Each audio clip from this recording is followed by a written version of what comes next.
some learning intentions. By the end of this, I'm hoping that y'all will be able to identify the psychology behind social engineering tactics. I'm hoping to introduce you to some common ways that you can utilize those same principles, but for good in your work to build relationships and create a culture of security and privacy. And I would say that the audience that we sort of designed this for would be more like IT folks, data managers, ISOs, or anyone who has to be a leader or work with other people. Next slide. Wait. Yeah, but my disclosure, I think I moved it to the end by accident. You want me to pull it up? No, it doesn't matter. Yes, I'm just going to give a very important disclosure, and that's that this is my opinion. It's from conversations that we've had. It's from my experiences that I've had. This isn't the state telling you to do something. This is just something to consider. It's just, again, opinion. So yeah, does that disclose it enough? That was a good disclosure. Perfect. It's like a whole system. It's kind of, yeah, whole thing. Okay. So I'm sure that this is not new information to anybody, but just so that we're all kind of on the same playing field as far as social engineering goes. Usually when we're talking about social engineering, we're talking about bad guys. We're talking about scams, phishing. There's a whole list here of very specific kinds of social engineering scams. I guess I can just kind of name them each quickly. I think we've all heard of spear phishing, using phishing to target a specific person. Water holing, using a seemingly trusted site to trick somebody. Like component of phishing. Pretexting, using a fake story to try to get trust from somebody. Baiting, luring a victim with something of value. Blackmail, I think we know what blackmail is. And quid pro quo would be promising something in return. The thing that all of these have in common is that it kind of preys on people's psychological responses to information that they receive, and uses that to the advantage in a bad way. These are 6 principles of influence, and I can never pronounce this guy's name. Robert Cialdini. Yeah, sure. Did I say it right? I don't know. Oh, okay. Let's go with that. He's not here. So, so these are principles that have been found to persuade people to do things. So reciprocity would be the act of receiving a favor. When you get a favor from somebody, it makes you more interested or willing in returning that favor to them. Commitment and consistency would be that when somebody commits to doing something, they're more likely to follow through on actually making that happen. Social proof is kind of that peer pressure, that when you see people around you doing something, you are more likely to want to do that thing as well. Authority is people are more likely to respond to somebody if they appear to be an expert, if they have authority in some topic. Liking is pretty simple. It's just if you like somebody, you're more likely to be influenced by them. And scarcity, which we're also terming urgency because it applies maybe a little more readily to our conversation, is just that when people think that there's a chance that something is going to be gone, they have a sense of urgency in responding to that. So there might not be a scarcity of privacy, but when people feel an urgency to do something, that is part of that same area of influence.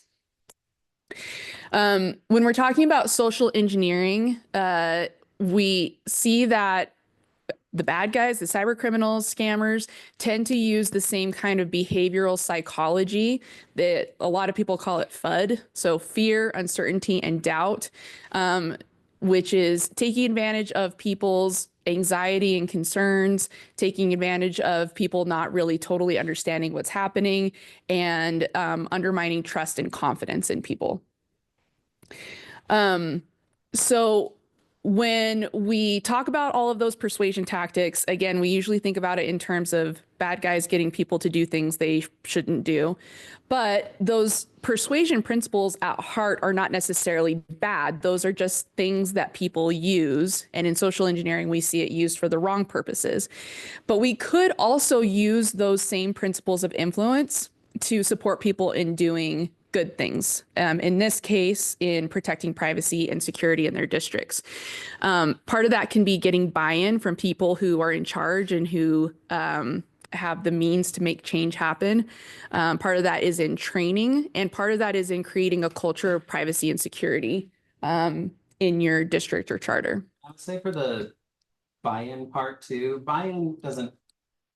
Yeah, I will say for the buy-in part, when I was first thinking about this and some of my experiences before and trying to get buy-in from admin, that was sort of a key component. But then as we were talking about it more, I realized that buy-in is more broad than that. Buy-in is also just participation. It's people, wanting to do something that you're proposing. So it's not just buy-in from admin that we're talking about necessarily, but also staff or students. Thank you. Okay. Doing too many things at once. Yes. That's okay.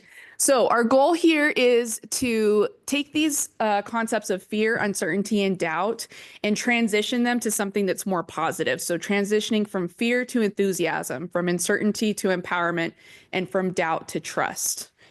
Can you flip to the next one? Okay.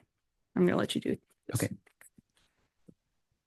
So as we talk about how we can get buy-in, I want to talk a lot about the importance of building relationships, and then we'll frame those building relationships with how the influence principles tie into them. We can go to the next slide. I want to give a little backstory about respect and a little backstory about why I feel so strongly about this. So I worked at Best Buy for many years. I came to education as very much an outsider. While working there, I learned a lot, actually. I learned that every interaction that you have with someone else is a form of customer service, and that those skills apply really broadly. I also saw many different styles of leadership and saw the ones that worked and saw the ones that didn't. And in my opinion, the ones that really worked they come from a foundation of respect. I had a manager there, JD, who over the years became my friend. And he would always fight for you and fight for the team. He would lead by example. He wasn't afraid of getting his hands dirty or like joining in the grunt work. He was somebody who made you feel seen and heard. And because of that, you wanted to do whatever you could to help him too. If there was something that he told you to do, you would do it because you cared about him and you valued him. So when I started working at a school as an IT director, and then I also taught computer science classes, I wanted to emulate his leadership style when I interacted with people and when I interact with the students. So it's some brief background, but also a reminder to think about the influences that you have and try to emulate those good qualities. And so one way that we can build relationships with people using one of those influence principles is the principle of reciprocity. And the way that we can do that is by saying yes more, making exceptions where appropriate. And we document them, we fix them afterward, but we do say yes more. Because as soon as we do a favor for someone, they're more likely to help us in the future. And if somebody cares about something and they're coming to you asking for something, asking the right questions to figure out why. What do they really care about? How can you help them? And when you do that and they feel seen and heard, then you create enthusiasm, and that builds that relationship and that trust over time. And, if you're in IT or if you're a data manager or whatever, there are going to be so many times, as I already mentioned earlier, where you're going to have to say no. But there are so many different ways of saying no. The one is that you can just say, oh, because it's policy. Oh, it's a security thing. Oh, because you can't. But the other is being a teacher. So when you do say no, explain why. Tell them exactly why. Help them understand, the legal reasons or the technical reasons or the security reasons why they can't do that. And if you can't explain why, then maybe it's something that you should say yes to. Excellent. Oh, you're there. Oh, yes. So we do have a couple of scenarios where we wanted to talk through some of this concept of relationship building and reciprocity. So here is our first scenario. Miss Palmer, a history teacher, would like to bring her personal VR headsets to allow her students to participate in an AR simulation of what it was like to live in ancient Rome. The school doesn't offer anything comparable to this experience, but the headset would have to be connected to the network, which is against the school policy. She's gotten approval from a curriculum perspective and has approached you to figure out how to make it work from the tech side. So a question for y'all in the room and anyone online is how do you respond to Miss Palmer? What do you do in this situation? You have to run around and go, Mike. I am. Anyone have any thoughts? I'll put this. I know it's a small group in here, so the pressure's on.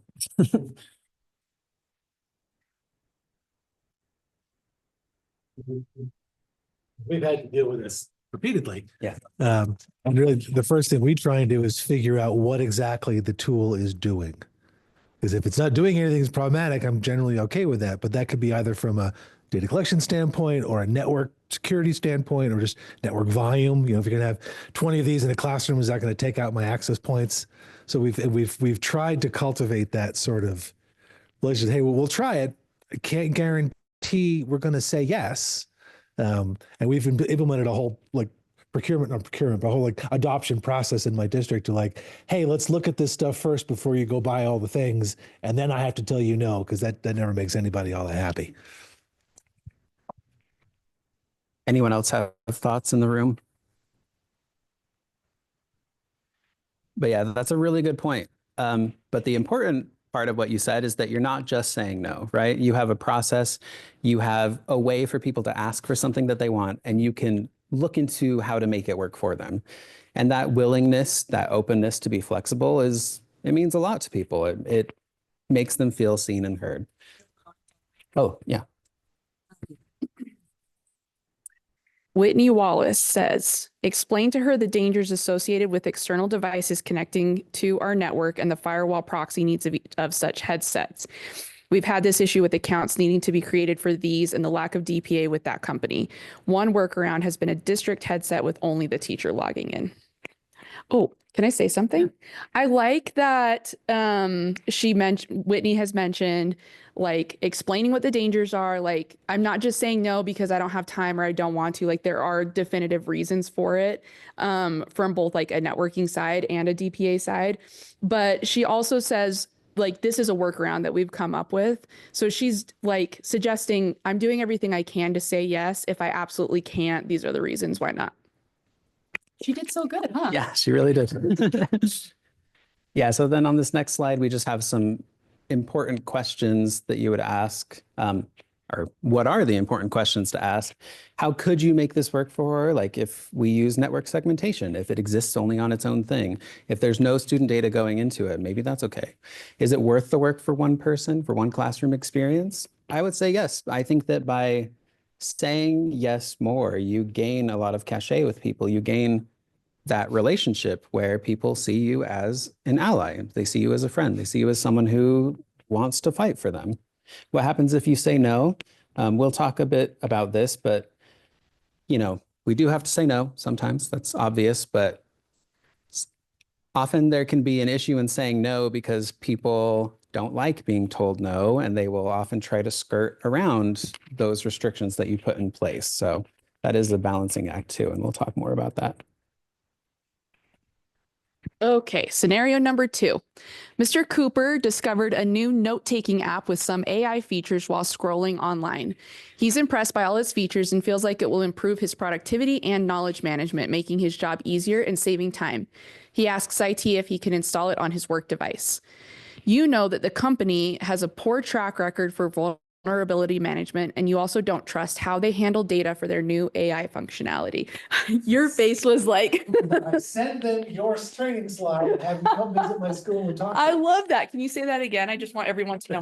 Yeah, the first thing you do is you call Nicole and you get her training slides, and then you call her to come out and talk to your school, which we have done, because that is an incredibly helpful thing, because these are tricky bits. Thank you. Yeah. Didn't even have to pay him to say that. Anyone else have thoughts? Any online comments? Whitney says we literally had this yesterday. Whitney says we literally had this yesterday.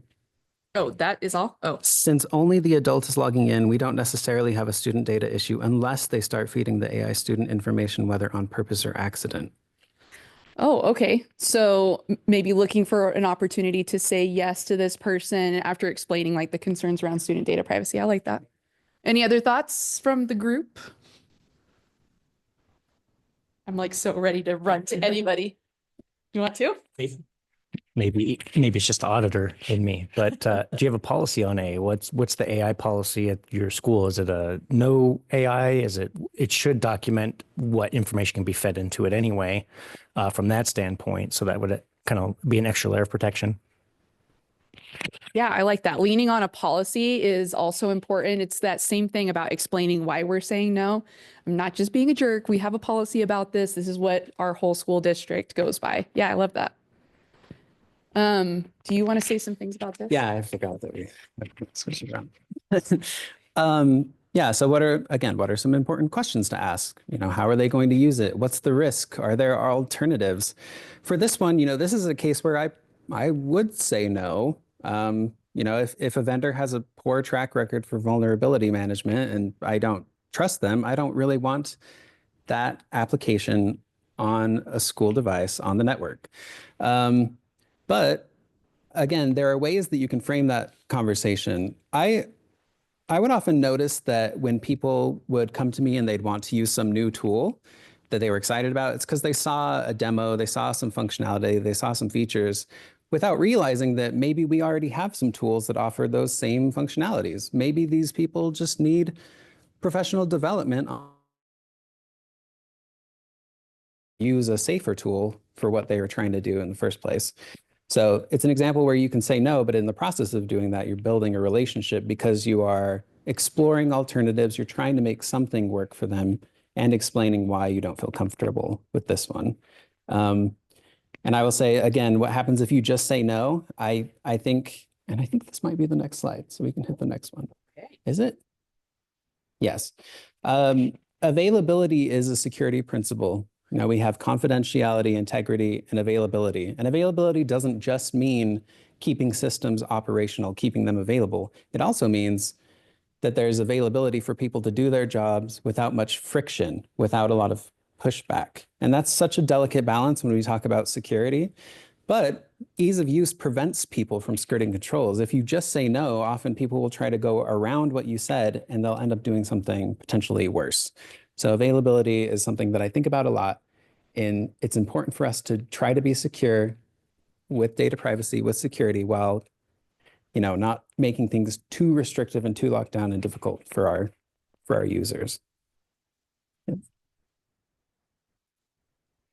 And this is probably pretty obvious if we're talking about building relationships, but the liking principle, influence principle, obviously very important.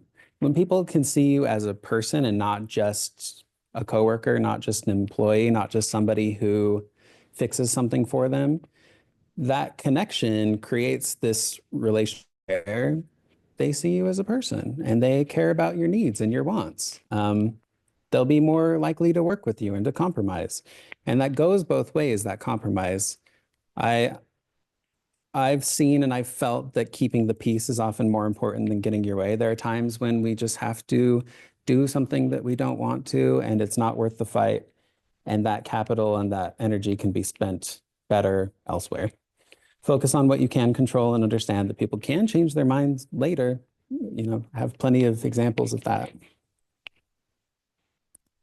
And I just wanted to bring this up too, because I felt this in myself working in IT at a school, but have you ever gone into a store or something and you're talking to a customer service representative and they're being really mean to you and you don't understand why? And you're just like, what did I do? I would see this when I worked at Best Buy a lot, where my coworkers would carry a lot of baggage with them into their interactions, where, maybe they had a bad day. Working in customer service can be really hard. People can be cruel and they can be pushy and they can be really demeaning. And so that sort of starts to weigh on people and they carry it into their further conversations where they see a new customer and they don't see them as a new person, as an individual, as a unique individual. They see them as this amalgamation of the poor experiences that they've had before. I think that it's always really important that no matter what experiences that you've had with people, that every time you meet someone new, you realize that it's a fresh start. So just because, you might have some teachers that come to you, with unreasonable requests or whatever, it doesn't mean that they're all going to be like that. And you have to focus on the fact that each person is unique and you need to treat them as such. Just a small reminder. Because again, it was like, again, working in IT, it can be so hard to like remind yourself of that every day. I'll let you talk about empathy. Okay, I will. Thanks. When I was a teacher, I feel like I had that conversation with myself like every 5 seconds. I'm like, this kid is not at fault for what this kid did. Okay, and so that segues nicely into a conversation about empathy. So being able to understand and connect with people, again, is going to contribute to their willingness to reciprocate that and to like, again, it seems very strange to say this, but to like you and will be more likely to do what you want them to do. So one thing to think about is when you're having a conversation with somebody, try to think about it from their perspective. So instead of thinking about, your background, this is what I need, this is what my job entails, consider what it is they're looking for. When you're talking to admin, they want to make sure that there's organization. They want to make sure they're not breaking any rules. They want to make sure that their relationship with teachers and the public is happy. They are maybe less concerned about the back end of what tech looks like. And so meeting them where they are and recognizing that you also care about what they care about is going to help them or help your relationship with them. Thinking about what teachers want, their time is a really big piece of that, making sure you're respecting their time and helping them connect with their kids. And then students, they want to be heard, they want to be seen, they want to be respected. And so taking that perspective and working at whatever it is you're trying to accomplish from that side of it is going to help that relationship building. So basically it's positive spear phishing. We're targeting individual people based on what we know they want and need and helping them to get what it is they want and need, while at the same time making our values known and showing them how we can kind of both get what we need. Add in something I've been thinking about right now is that there's another group here you missed, which is your actual tech folks. So unless you are actually the network guy, like I find myself in my current role, I'm now in the intermediary between working with teachers and admins, but also I go back to my IT people who have their own set of needs and requirements and stuff like that. They have a way they're thinking what's important to them that maybe 90 degrees from what a teacher's thinking. So you have to build that trust of that direction as well, or else, you're lost. Yeah, thanks for bringing it up. That's a really good point, actually, is considering like being between, the admin people and the IT people can be a really uncomfortable place because they might want completely opposite things. And so trying to cater to both of their needs can be really difficult. Yeah, so good point. Thanks for bringing that up.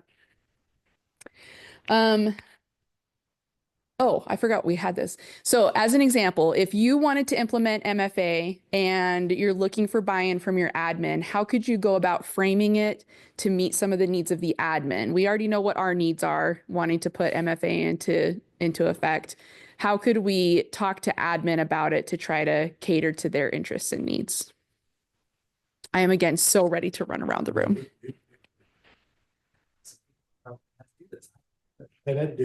Oh, okay. Yeah. I'm excited to hear.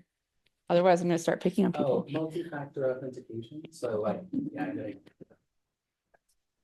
Good question. I will say we had an advantage of, like everyone else, we have enough phishing and various things going on that I could use that as my in to say, hey, all those things, I want to help protect you from that. Here's a tool we can use so it's less likely to be coming from you. And that was thinking of the friction thing, like, I provide cell phones for all my admin. So it wasn't like I had to put something on their device. I try to remove all that stuff. Say, hey, this is an easy thing. Every now and then you're going to have to do a little boop on your phone. It's low friction. It'll help keep that down. And we really didn't have a lot of pushback for admins. Teachers are going to be more complicated just because there's more friction involved with that group. And I still don't have a great ideas on how to do that yet. Anyone have great ideas? I do really like that you said like that you wanted to meet their needs. So you showed them it wasn't going to be a big impact on their time, but it was going to be a big payoff for security. That's really great. Any other comments about this? Okay. So the other thing to think about is that privacy is subjective. Everybody has a different sense of what privacy means. So sometimes it can be a little tricky when we're speaking specifically about privacy and we're working with different groups of people. Parents might have a very different idea about what privacy looks like than a teacher or a student might. And so trying to understand their perspective and encourage the people around you to do the same. And so while you might be able to say something like FERPA forbids us from doing this and this and this, it might be even more impactful to say something like, what if this was your kid? What if we were standing in this room talking about your kid and in this way and you overheard that? How would you feel about that? So while the legal piece of it is obviously really important, the compliance is really important. The method for helping people get to the compliance might be as simple as helping yourself and your coworkers to put yourselves in the shoes of the people that you are working with and serving.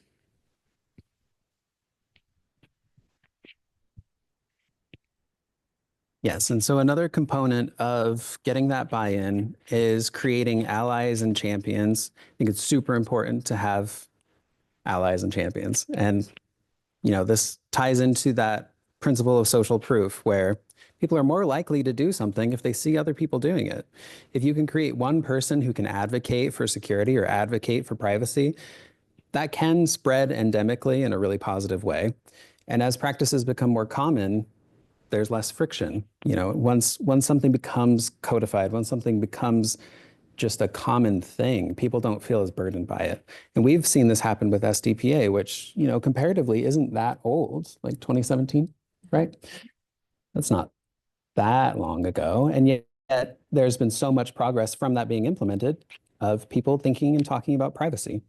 And if you're having these conversations, it can be useful to say things like, well, most people do this, most schools do this, other teachers do this. Sometimes it can just be useful for people to hear that this isn't an unreasonable request and that it's coming from a place of commonality. Another way that we can create those allies and champions is using that principle of commitment and consistency. Every mistake is an opportunity for training. If you're like in security, you would say, never let a good data breach go to waste. It can be really difficult to get people to care about prevention, to get people to care about doing the right thing before something bad happens. But people really do care once the bad thing happens. And so, it's an unfortunate thing. Nobody wants it to happen. But if there are ever mistakes, if made, it can be a really good time to have those lessons learned conversations and to be more proactive going forward. And that constant communication also creates a difference, just like talking about these things, talking about privacy, sending little emails, short videos, trainings, talking about security in that sense, making it something that isn't some burdensome, 90-minute training, but just a little things here and there. And if we're talking about the commitment and consistency principle, another thing that you could perhaps try is having people commit to doing something in writing, not in some way where it's like, I need you to sign this, and if you don't do it, you're going to be in trouble, but instead taking ownership of doing something positive, committing to a change that's positive. Because again, it seems like when people do sign something and it becomes a part of their values and their image, they're more likely to do it, to stick with that commitment. And finally, the only principle we haven't talked about yet, I think, is scarcity.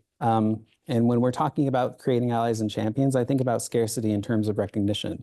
Because if you are the blank of the month, that means that you are the that of the month and there's nobody else. So that scarcity really does motivate people. People are motivated by recognition. And it doesn't always have to be like a prize. It doesn't have to be a gift card. It can be just a title. It can be a badge. It can be an email that you send out, recognizing somebody for good behavior. Like if somebody successfully identifies a phishing email, send out an email praising them for that. If they ask you about the approved applications, even that is a huge win. Having people use the correct language and terminology, having someone ask you about the metadata dictionary is a big deal. And I think that it should be recognized. And And it really does seem to create those champions. Mhm. This is not stuff that has to be complicated or take a lot of time. I was listening to a podcast the other day where a school IT manager was talking about how they did a phishing or anti-phishing campaign or whatever, a thing about phishing. And when people like recognized and reported one of their fake phishing emails, they would like put a bag of Swedish fish on their desk and be like, "You caught the fish." Like educators in general will do pretty much anything for like a can of pop or a bag of chips. And so things like this, like it might take a little bit of time and creativity. But he was in this podcast, he was just talking about like all of a sudden people became very excited about finding phishing emails. And it's like you couldn't go buy yourself a bag of Swedish fish. But the point was like this was something that was fun. People wanted to be recognized. They wanted that little prize, you know? And so introducing some of that into your procedures when you're doing trainings or stuff like that, or when you're recognizing people for their success can make a big difference. Yeah, that's awesome. Thanks, Nicole. I love that. And I really like Swedish fish, so that would work for me too. We should. Oh, I guess this is probably the last one we didn't talk about. The concept of authority when it comes to principles, those influence principles. I think it's important that we not wield authority as a weapon. Like when I talk about authority, I'm not necessarily talking about a title, but instead becoming the authority on something. When you are an expert and somebody that people can turn to, you know, they're going to want to come to you. They're going to respect your opinion. So one way that you can do that is by creating channels for open communication and judgment-free questions. So like if you have a group chat or something like that, like a Slack or Teams or Google Chat, you can create a channel where people can just ask simple questions about security or about data privacy. I think that helps. It also helps that if you're an approachable person, or you try to be, which can be difficult when there's a lot of stress. And again, this is another one of those things where I always had to remind myself that no matter how much stress I was feeling, that sometimes you just have to put on a smile, because the moment that you sort of lose that relationship with somebody, it can be really difficult to get it back. And those first impressions they stick around. And so it's important that we're always trying to be mindful of the fact that we need to get along and that it's better for the cohesion of the group. So encourage honesty and transparency whenever possible. Yes, please do. You guys all watch the state board meetings, right? The 9-hour ones? Yeah. Well, I do because I think they're very interesting. Oh my gosh, I'm like the nerdiest person ever. In the state board meeting, just last week, Superintendent Dixon said something that I thought was really interesting. She was just kind of giving props to somebody who was working on a project. And she said, the thing I like about this person is that anytime I have a question, they have the answer. And when they don't have the answer, they find it out. And I really appreciated that because like I don't know everything about privacy or security by any stretch, but one thing that I do try really hard to do is commit myself to finding an answer. So like when we do our data manager onboardings, we tell people you do not have to be a data privacy expert. What you do have to be is the go-to person. If somebody in your district needs something, they need to know that you are the person who can get that answer, whether you already know it in your brain, which would be great, or you don't and you need to come to our team and get an answer. Both of those options are equally fine. Part of being an authority is saying, I don't know, but I will find out, and then actually finding out and getting back to people. So no stress if you're not the expert, but be the person who knows how to find the answer. Yeah, thank you. I think I was going to mention that, but I would often get compliments in most of my previous jobs for that mentality and it makes a big difference. Like people really feel valued when you follow up, especially like if you say that you're going to find something out, you follow up with it and keep your promise. But yeah, that means a lot to people. How much time do we have? We have 10 minutes. Oh, we have 10 minutes? Okay, I'll give this anecdote.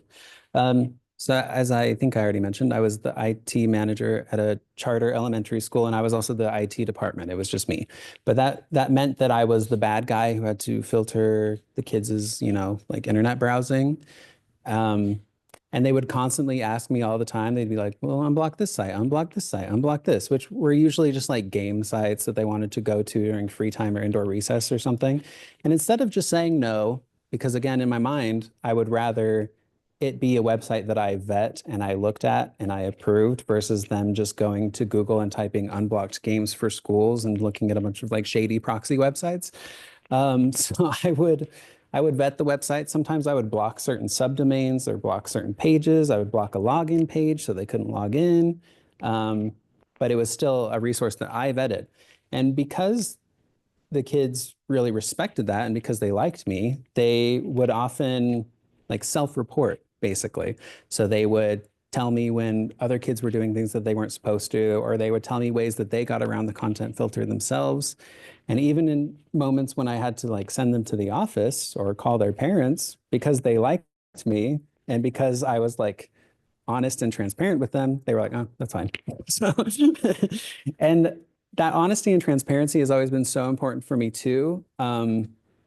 Because with the students, instead of just being an adult who's, like telling them no, I was really transparent about the content filtering, about the things that we could see, about the alerts that I would get, about what it looked like, because I wanted them to know that they weren't just being like spied on and that I wasn't doing it just because I was a mean adult. And also telling them that like the teachers' internet browsing was being filtered too was really eye-opening for them because suddenly then it wasn't just, again, a mean adult. It was like, oh, you have to do it for teachers too. And I would tell them about like SIPA and all of the other reasons that we do it. And having those conversations where they felt respected and they felt like I was treating them like an adult really helped. And again, they became like a bunch of little red team for me where they would report and tell on each other. And yet it was like a pretty positive thing. Nobody was upset. Turned against you. They turned themselves against each other. So yeah, that's sort of an anecdote about some of these concepts that we've talked about, and a reminder that both kids and adults don't like to be told no. And so it's important that we're a teacher, that we're considering availability, and that we're explaining why we're saying no. I had another really good example for this whole concept about like admin, but then I was like, I probably shouldn't tell that story. But it was a good story, but I'm not. I'm not going to say it. But oh yeah, we talked about this earlier. I think I moved it out of line. Oh, sorry. No, that was my fault. Okay, so next, I think we're at the end. Oh yes, we're not at the end. A disclaimer, another disclaimer. I'm not advocating for manipulating people. Like I think when all of this could be taken that way, I'm not saying that you need to like exploit behavioral psychology to trick people into doing things for you. Instead, I've noticed in my experience that doing the right thing and being kind and respectful and treating people like people has a bunch of benefits. And a lot of that can be rooted in psychology. I talked to Nicole about this, but I've always felt like as people, as a society, it's like having a bunch of roommates. It's like we all have to get along, even if we don't necessarily want to, or if they drive us crazy. And so, yes, I'm not advocating for manipulating people, but just that these things have benefits, other benefits. All right. So to wrap up, oh, I need the mic. So to wrap up, we're hoping that you guys maybe have some experiences that you'd be willing to share. And online people, feel free to add it in the chat if you care to. We're just looking for examples of some of these things that we've talked about where you've been able to get buy-in from staff or admin or whomever based on relationship building and empathy and all that stuff. Anybody excited to share? I'll give you a second to think about it, but then I'm going to come find you. Did that sound threatening? Oh, yay. I am not the IT director. I'm the office manager, but I have a close relationship with our IT director. And what I have noticed when she has had to implement some of these policies, like the multi-factor authorization, which is so annoying sometimes. She has built a culture of respect and expertise, and people know and respect that. And so it hasn't been much of an issue when she has brought these things forward, that this is something and this is why. There's not been a question because that respect has been there, and she has the knowledge. I love that. Thank you. Also, I'm sure that you use all of these things every day in your job, all the time. Anyone else have any other examples they want to share? No, talk all you want. Also, something we've been very careful to do, I think, with things like as an IT department, things like multi-factor, or things like, we always make sure we've done them first for 6 or 8 months. When they say, hey, I've been working, like, I'm not an admin on my computer. I have multi-factor turned on. So I've already lived that, not only to help with the frustration, but to say, like, if we can do it, it's hard for you to say, well, I can't do that. Well, my whole IT team does the same thing. So Yeah, that should have been another thing I included, is eating your own dog food. your own dog food. What? Am I the only one who hasn't heard that phrase?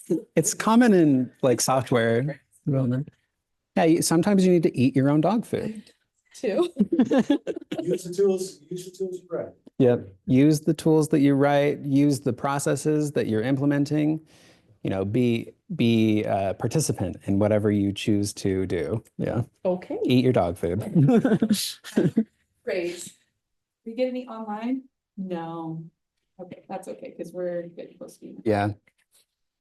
And that's it. I want to say that, none of this is like groundbreaking or revolutionary or anything like that, but for me, it's just always something that I have to remind myself. It's something that you have to choose to do every day. And so I think that hopefully it's just something to think about, even though, again, y'all are already doing all of this, I'm sure. So